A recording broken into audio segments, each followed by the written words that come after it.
Eric Jensen, former winemaker, Booker Vineyard, My Favorite Neighbor Wines. Uh, Not the former winemaker, the farmer winemaker. I like to point that out because I'm one of the only people in the world that still farms and makes wine. Well, you could actually, I can't say that because you could find that here in Paso. My mentors, Stefan and Justin, are still in the vineyards a lot. In fact, I was just with Stefan Aseo. Is he our guest this week for Cab? Yeah, Cab Friday. You won't understand a word this fucking French guy says, but he's really, really cool. And we were going over how he does his cane pruning as opposed to how I'm doing mine, why he does it his way. I've told you in the past, if you were watching last Friday about Justin and what him and his dad meant to me in the farm. Um, so today, Tempranillo, Spanish grape, 87%. Well, at least listen, 87% of the world's Tempranillo is planted there. I got a couple smartasses that might want to track it back to, you know, Mesopotamia or something like that. And I'll be honest with you, I don't really give a flying where it came from 9 million years ago. I want to know where it's at now and the last 100 years. Um, so 87% of the world's Tempranillo is in Spain. And it's a Mediterranean climate, right? And we're a Mediterranean climate here in Paso. And I always felt that it would do exceptionally well. And there was a winemaker that was here that made one that blew me away, a guy named Alan Kinney. And he wanted to buy grapes from me, and he wanted a very specific part of the vineyard. Uh, Tempranillo likes elevation, it likes chalk, it likes hot days and cold nights. Paso has all of that. And he had bootlegged some cuttings from Rioja and from Ribera del Duero, which are the two main areas.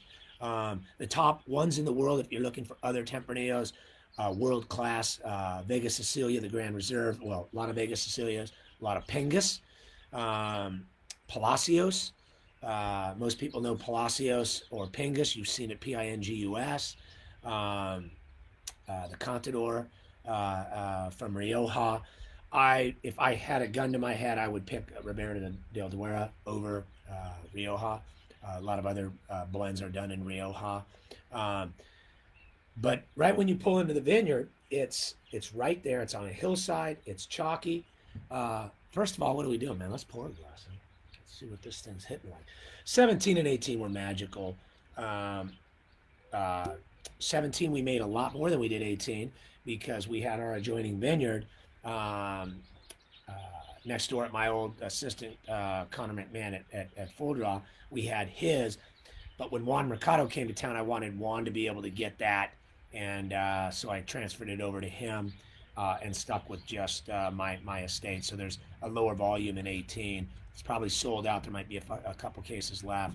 But if you go to the girls, maybe they'll empty some out of the library. Uh, Everybody thinks of Tempranillo as big and black. First of all, everyone thought of Booker as a roadhouse, right? And then all of a sudden I come out with a Tempranillo, and like my friends say, "What the fuck you did, Tempranillo? What are you doing?" And kiss my you know what. Come on, it's Paso. So the beauty of Paso is that we do whatever we want in Paso. Um, and if we think something will do well in this Mediterranean climate, uh, then we do it. I know Justin Smith said Friday, well, I stick to the runs. I just think they do better.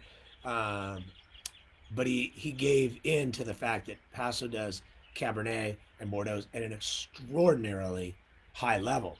As we all know, Napa, especially in the valley floor, is very hot, very similar to Paso, except they don't have the diurnal swing. They don't have the chalk, the pH swings in their soil um, that create a more acidic wine. So Tempranillo is generally, people think of it as big, chewy, black. But the thing about Tempranillo doesn't have a lot of color. Tempranillo's color is about half of what I would get in Cabernet. But the tannins are the same.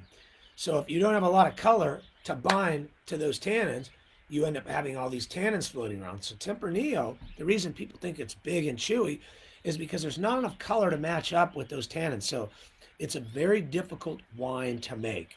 Uh, to me, Syrah and Cab you can make with your eyes closed. Grenache and Tempranillo are very tough to make. So let's take our first hit of this bad boy. You may think it sucks. I don't know. I don't have a spit cup. Tonight was my night off of drinking, but No? Not tonight. Yeah, okay.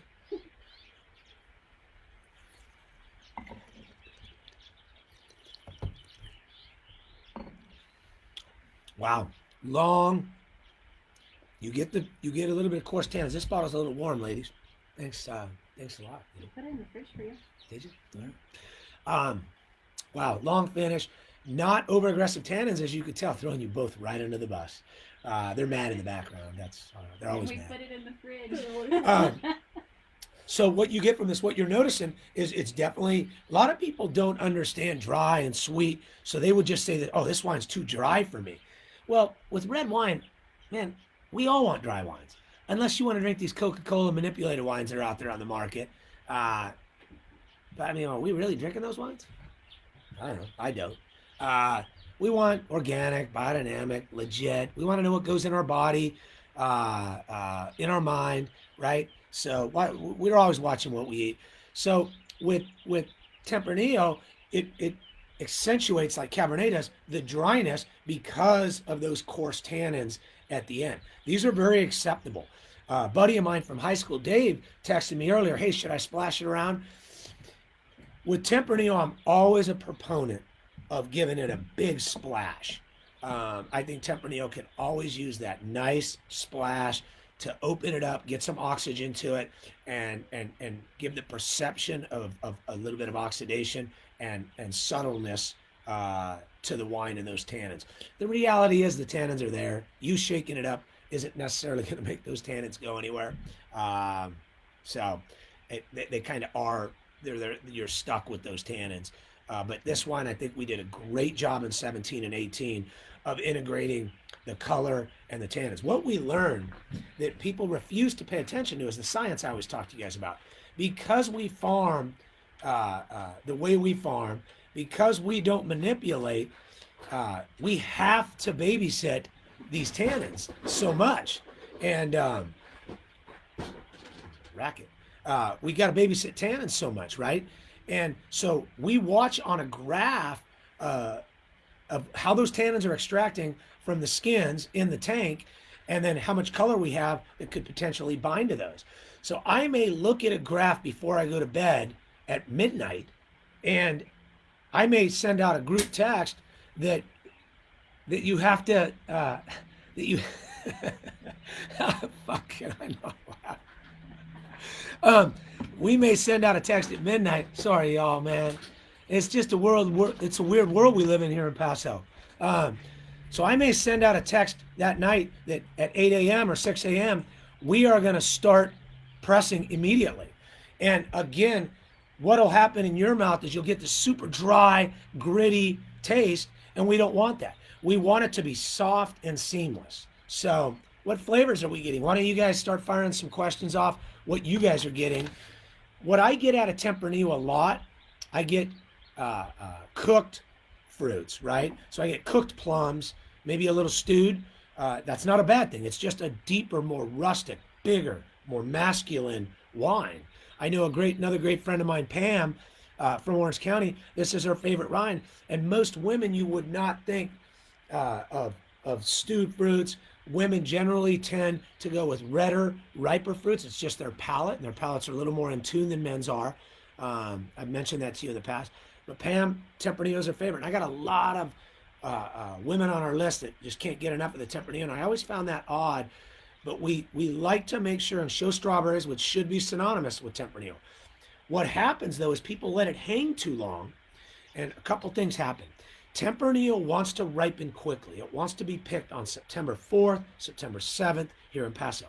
But everybody says, oh, there's not enough sugar. There's only 24 bricks.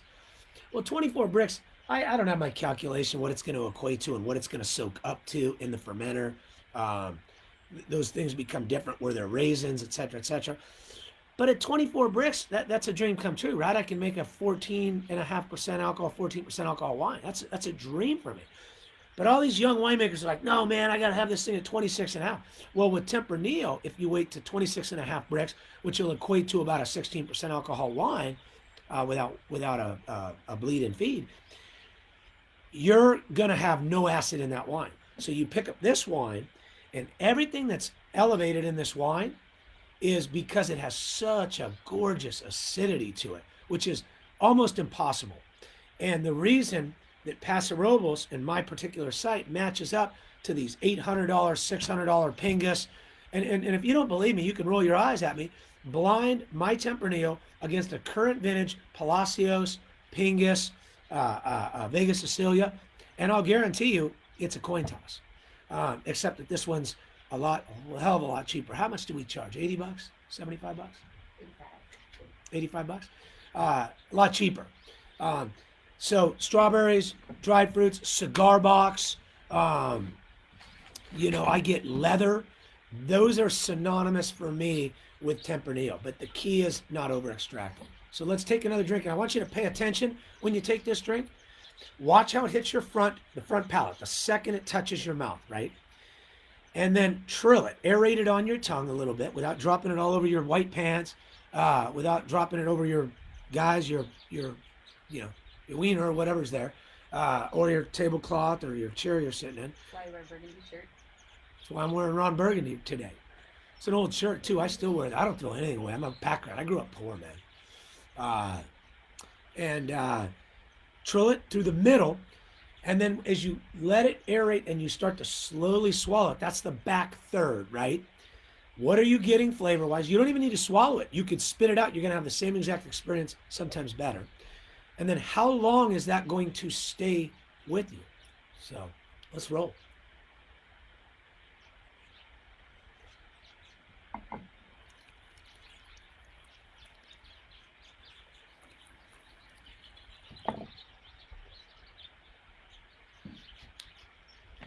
So for me, right up the front was red fruit. Immediate strawberries. But as I got into the mid palate, I get into more stewed shit. Now, if you don't take this shit that serious, unless you think you're going to be a Psalm at 11 Park Madison or RPM or for Let Us Entertain You in Chicago, why do you give a flying about this? This is just, we could have fun conversations about it, but it's irrelevant. This is supposed to be pleasure. It's not to be made too serious. This is alcohol, for God's sakes. I mean, Jesus, what are we thinking? We get so serious about this stuff. At the end of the day, this is booze. It's nothing more. Yeah, I spent 20 years on these vines, and I spend all year farming them, but that's my problem. That's not yours. Don't ever let that be your problem. Don't take this so serious. But if you want this information, this is what you should be looking for. Don't ever hesitate to email me. I'm probably one of the most excessive guys in the world. Accessible. I respond to everything. Sometimes it gets hard time-wise, but I respond. So anyways, what Lauren wants to throw me a question. Lauren, fire away. So Whitney on Facebook Live right now is asking, would this compare to what is produced in any other area in Spain? Yeah, wouldn't it compare to Tempranillo in Spain? Is that what the question is? Come on, Whitney. Yeah, it would compare to me to the best of Ribera del Duero. So let me tell you something. A lot of Spain, Whitney, most of these folks, they want to ferment an American oak. So the reason I like French oak better is the American oak is so aggressive. It's a lot greener, tannin-wise. The flavors it imparts are so much more in your face and aggressive. And these big guys love that, man. Some of these do 200% new wood, meaning they'll go 1 year, 1.5 years in wood. And then for the last 3 to 5 months, it's like a flash whack. They add more new wood. Crazy, but American, so it gets very aggressive. But to me, this is going to compare to those names I dropped. Vega Sicilia, Pingus, Palacios are the easiest ones that come to my mind. The reason I like mine better than most of Spain is because Spain is rustic and old world, right? Now, this is me subjectively, so you're asking the wrong person. I like fresh, I like big, where it's, to me, supposed to be big. Tempranillo is a big wine to me. A lot of Spain makes it as very rustic. It's light, they don't extract it. They do it at cold temperatures. If you do it like I do at hot temperatures, so I have to cold soak this to get all the color out before I allow the tannins, because otherwise the tannins, the day I turn the heat on, wow, the tannins hit me like a ton of bricks. And then I got 3 to 4 days to get out of that fermenter because I'm so hot and the tannins are piling on. And so now what I've done is I've got all my color out, which most of them in Spain do not get, and I get all my tannins out. And then I get the hell out of Dodge, get it off the skins, so now I can let all the magic happen with oxygen, with polymerization, etc. So Ribera del Duero probably is the most similar, Whitney. What else, Lauren? So Joanne and Craig are asking how long before our Tempranillo 17 is ready for drinking. These questions, I don't like them. I'm not going to lie to you. I think these are horrible questions. We're drinking this thing tonight, Joanne and Craig, for love 'em. I'm kidding you. It's a great question. And so, Joanne and Craig, here's what I like to do. And I'm being dead honest about that. And the reason I'm joking about that is because so many of my Psalm buddies out there, and you know who I'm talking about. Oh, you got to age, whatever. Again, we're going to repeat this, and we'll probably repeat this every week. Very subjective. If you don't like fresh, riper fruits, then you want your wines to age.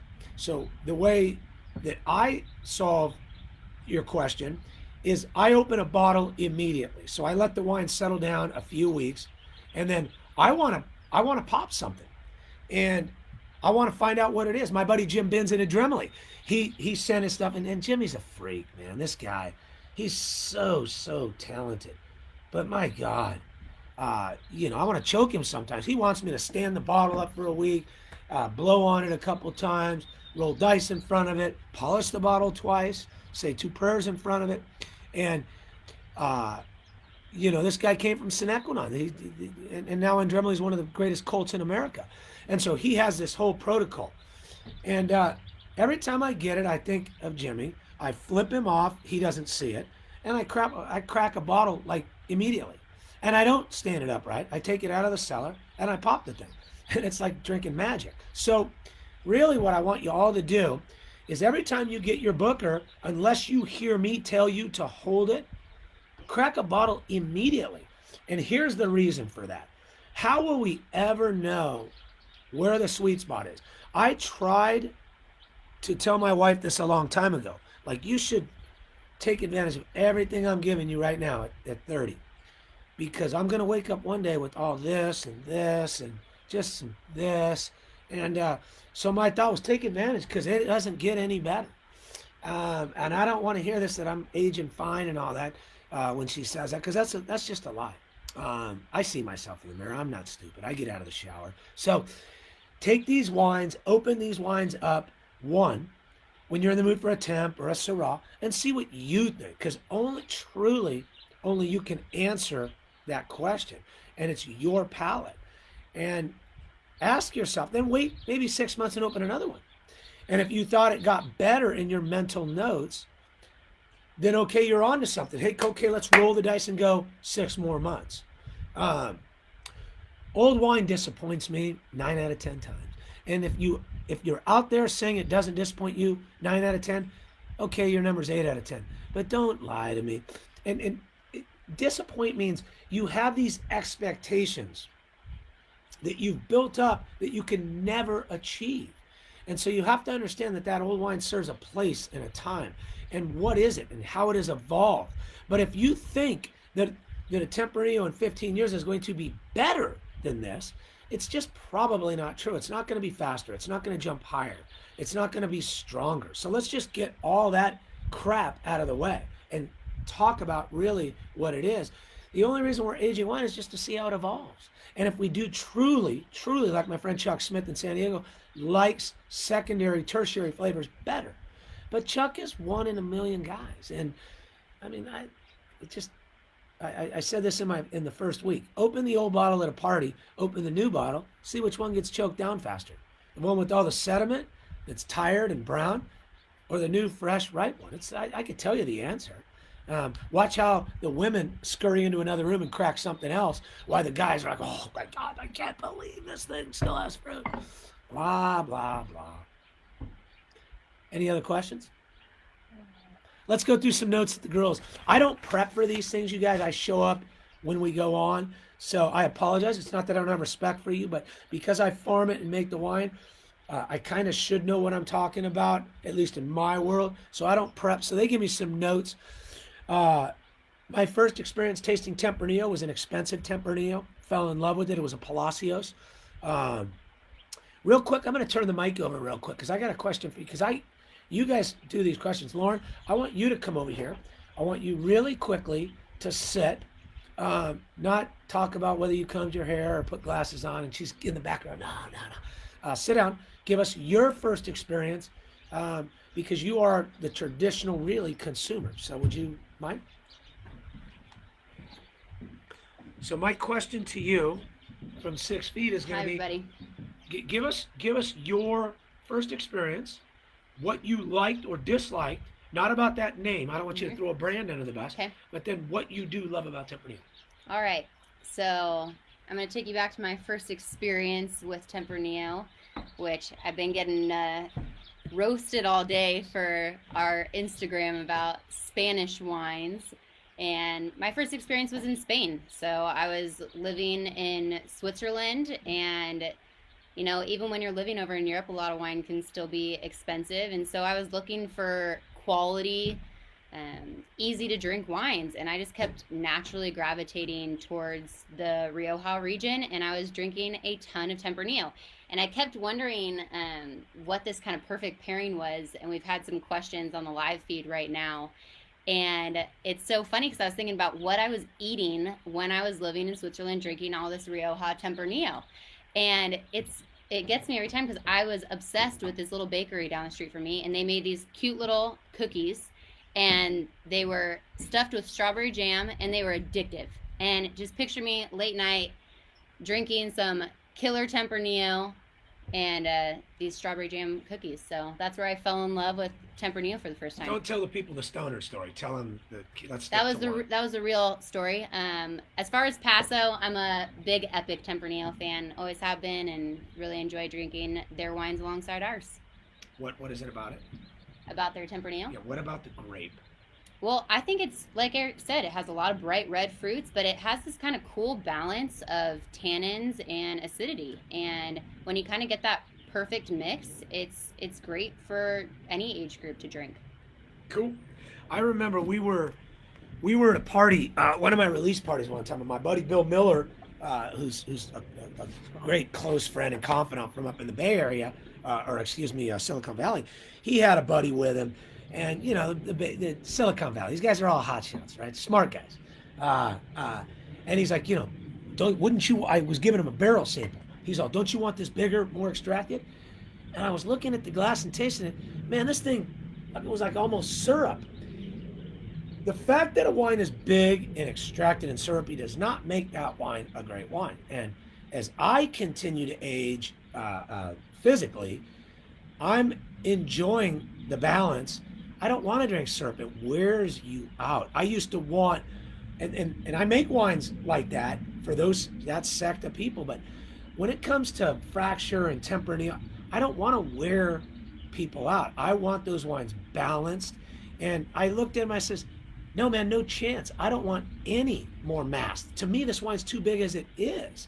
And so with Tempranillo, that is a very serious struggle because of that massive amount of tannins. Believe it or not, Grenache has this same issue. Grenache doesn't have any color really, and it's got all these massive tannins. So that's why sometimes Grenache it gets so dried out and tight. So let's keep moving on here. Aging vessels. I like Tempranillo in new wood. I like it in usually 300 liters. Don't ask why the 300 becomes better than the 500 or the smaller normal barrel you guys are used to seeing, which we would call 228, 225. 300 liters, it just seems to do better. So I like to age in about 65 to 70% new wood on this, and I like it in those 300 liter barrels. The upcoming vintage, very similar to this vintage, a little bit softer. The 18 is.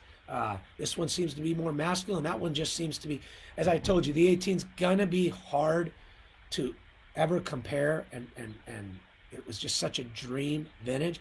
But this 17, as you taste it, I really want to hear your thoughts on it. If you think it's too tannic, too dry. To me, We had a really good ratio on this wine that was pretty startling. And so it was very soft and seamless all the way through.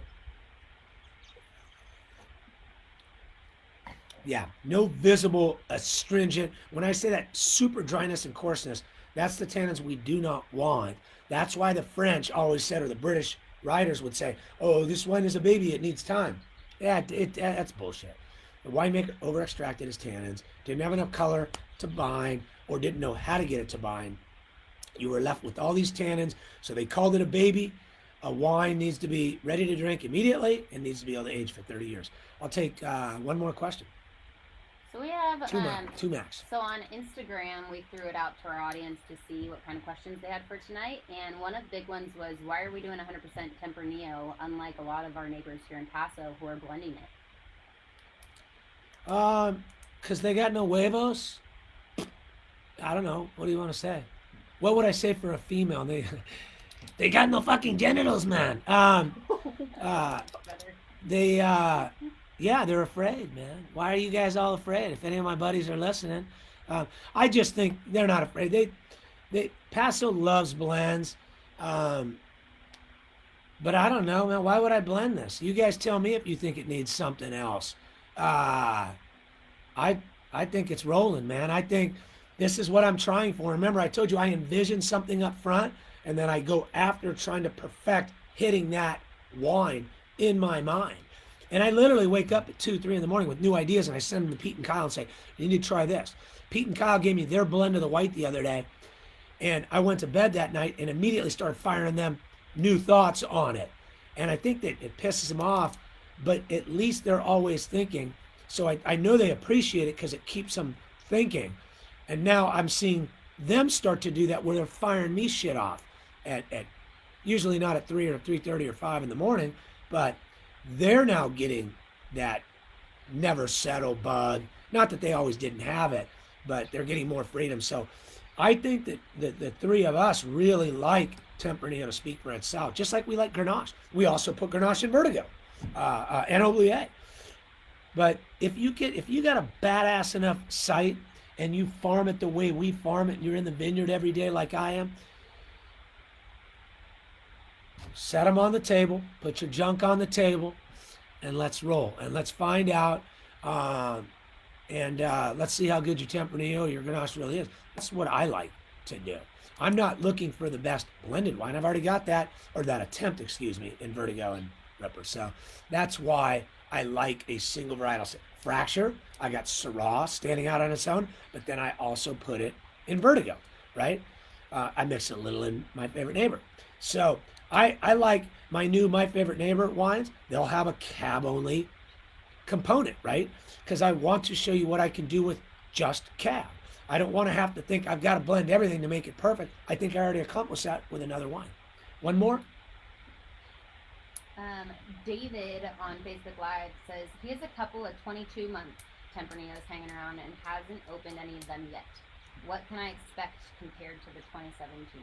So on the 22, well, we have 22 in 17. Yeah. Yeah. So Dave, we have that usually for every year. There's been a couple vintages where I've just bought it once. What you're going to get is what me and Jeff Dunnick talked about. You're going to leave it in there to slowly integrate more with the wood, a slight oxygen exchange with the wine. And so what's going to happen is that wine, when you open that 22, in fact, you guys, if you're in the boozing mood tonight, go grab a 22 month and open it and compare it. These wines they'll sit open in your wine cellar for 3 or 4 days and be absolutely gorgeous. Justin Smith said he keeps his wines on Friday. He said, y'all, 4 or 5 days, he has no issue. I'll wait 2 days and then I take it to the crew because I like everybody in the company to taste whatever I was drinking and I like to get their feedback on it. So I go 2 days and then I take it down regardless of where in the world it's from. But you'll find generally, Dave, possibly a little bit more wood tannin on it. So it might taste the perception of a little more wood because it sat in wood and took on those extra wood tannins. Sometimes wood sweetness as well, which is a good thing. But the wine seems to taste as if it might be 2 vintages prior to that 17. So you got freshness, and then you got age almost. Really the same exact wine, 6 months apart. So I'd love to hear Dave send us a note, or any of you, and tell us what you think about it, what your thoughts are. Because remember, my palate is just my palate, and your palate's your palate. Mine's not right. It's just mine. And don't let a psalm or me or a critic tell you what's right. Again, me and Jeb talked about this. Find the critic. One reason I like Jeb Dunnick so much is me and him, we're similar palates. I've sat at seminars with him in Hospice de Rhone, other things here in Paso. Our palates are very similar. Now, I am a polar opposite of some of his Brett stuff he likes with Brett and uber stemmy and just, but that's his palate. I can't tell him he's wrong, although I've looked him dead in the eye. I've actually done it with his wife, and she's agreed with me. It's weird. Oh my God. But that's how he's unflappable. It's what I talked about, finding, and by the way, this critic could be your buyer at Albertsons. It could be your buyer at Total, at Costco, at Wally's, at High Times, at any of your cool location. That's the person you really come to trust. I remember when I was starting in wine in Laguna Beach, we could only afford a bottle or two at a time. So every time we ran out, which was every night, I had to run across PCH to Albertsons, and my guy was always there. And I'd say, hey, talk to me. This is what I'm looking for. And he'd always pull something out of his hat, and the guy was just on it. And so that's the person you want to find. That's the person you want to look to. Find the person that loves your palate. And stay away from the guy that's sending you Coca-Cola crap.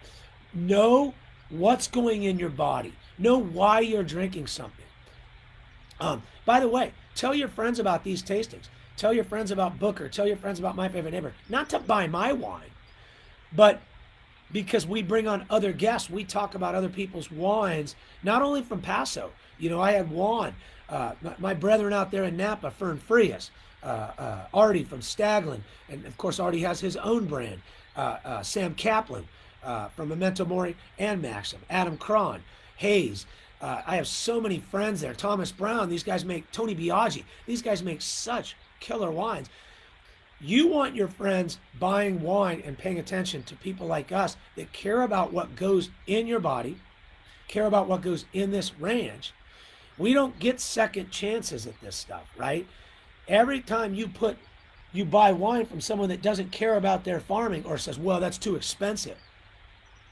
When you go buy a watch, do you want to hear that the watchmaker said it was too difficult? Do you want to go to John Hardy Jewelry? If you were to hear John Hardy say, well, they got to work faster. They don't care about where the byproduct comes from.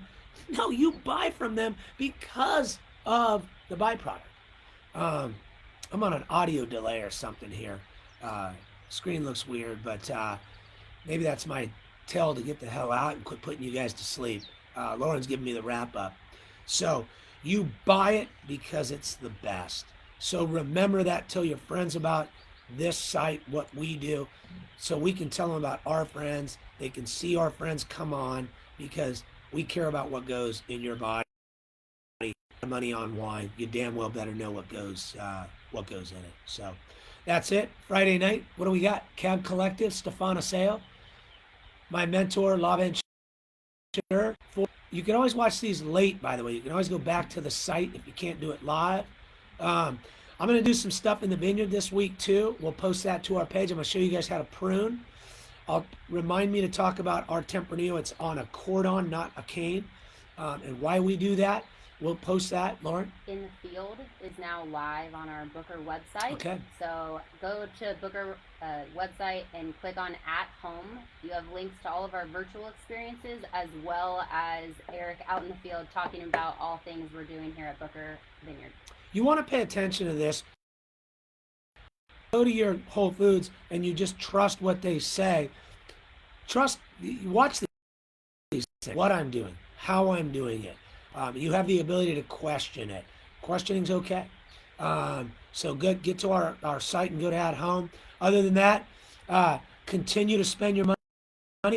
to put into the local economy, support restaurants and cities and places you really love and you want to continue to succeed.